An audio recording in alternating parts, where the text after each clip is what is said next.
छठ पूजा ये एक पर्व ही नहीं है, बल्कि एक इमोशन है, एक ट्रेडिशन है, एक डिवोशन है जो हमारे भारत के कुछ विशेष हिस्से में मनाया जाता है।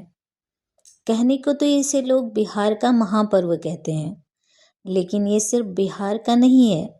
ये पूरे भारत में रहने वाले उन भारतवासियों का पर्व है जिनकी आस्था इससे जुड़ी है, जो देश के किसी भी कोने में हो, चाहे वो बिहार हो, पूर्वांचल हो, महाराष्ट्र हो, तमिलनाडु हो, इवन विदेश भी क्यों न हो, हर उस भारतवासी के लिए ये छठ पूजा बहुत महत्वपूर्ण होता है, जो अपने देश के, अपने शहर की, अपने गांव की मिट्टी से जुड़े हैं, जो इस पर्व के महत्व को समझते हैं।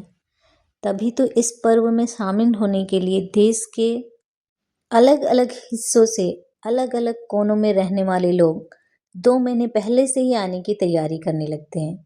कुछ अपने ऑफिस में छुट्टियां अप्लाई कर देते हैं, कुछ रेलवे टिकट बुक करने लग जाते हैं, और अगर कुछ ऐसे लोग जो इनमें से कुछ भी नहीं कर पाते तो वो बस छठ पूजा का नाम सुनकर ही बिना टिकट के भी थोड़ा कष्ट उठाकर भी घर की तरफ, अपने गांव की तरफ, अपने शहर की तरफ भागते हैं, क्योंकि ये सिर्फ एक पर्व ही नहीं, एक आस्था, विश्वास और भावनाओं से जुड़ा हुआ एक पारंपरिक आयोजन भी है।